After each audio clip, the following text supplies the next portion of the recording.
Well, today is Mabon, or autumnal equinox, and I figured it was a good day to do the harvest. Well, I already pulled the garlic and the potatoes out of the back garden, and now I'm going to work on this garden. This is all of these are volunteers that came up from last year. You can see I already harvested the cannabis. This little plant here is the only thing left. But you can see there's a heck of a lot of potatoes that just decided to grow here. Well, I thank them for doing that. Let me show you what's left of the old garden. I've been a little busy this morning. Earlier, I harvested the beans. That was kind of fun, and I got quite a few out of the deal. I got 4 huge of those freezer bags full. They're in the freezer.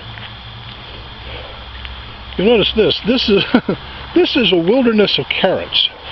I let them go too long, and look at what happened. And this, I didn't have the correct, what do you call it, lattice work here for these to grow in. So they just went wild, and I then stuck some sticks in here and tried to train them, but they decided to go wild.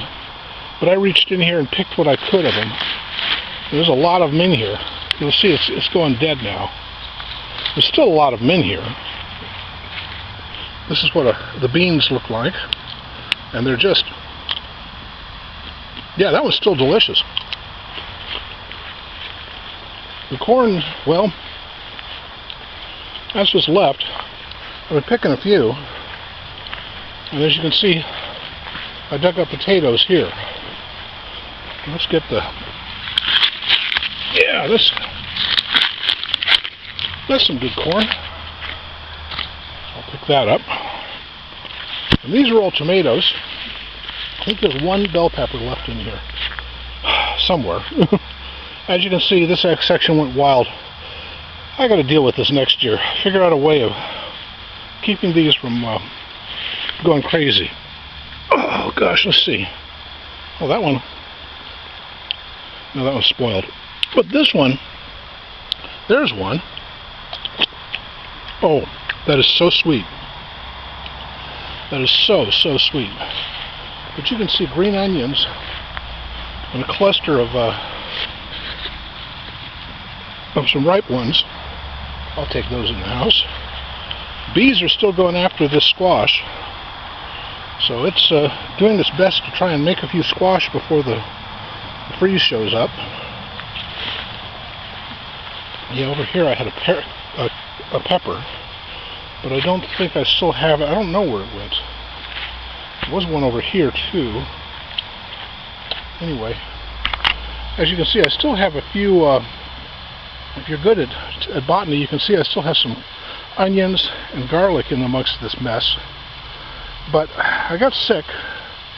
Didn't come out here and weed as much as I should have. I think I'll use the same trick I did last year, which is once this thing is harvested, I'll tear everything down and throw a tarp over it, and let it just die back. Then come spring, pull the tarp off, turn the earth, and replant it. Because everything should be dead by springtime if it doesn't have any sunlight at all on it. Anyway, back to my potatoes in the other garden, because I need to harvest those. I should probably get even more out of this, but once established...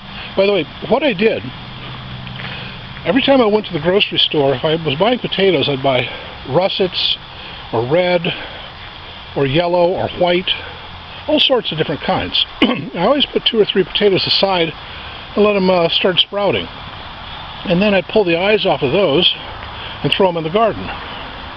So these potatoes are a mix of that. And that means next year I'll have hybrids out there.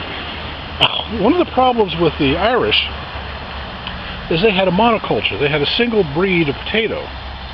And when the potato blight hit, it hit just that breed. And that killed off everybody. Well, I'm trying to avoid that by having multiple potato patches and all various varieties. From what I've read, potato Has every vitamin and mineral you could possibly want in it. And it's just so easy to grow. You know, you got a manure pile, toss some potatoes in it. They'll grow. You don't have to weed them, you don't have to do anything. They just grow. Anyway, back to work.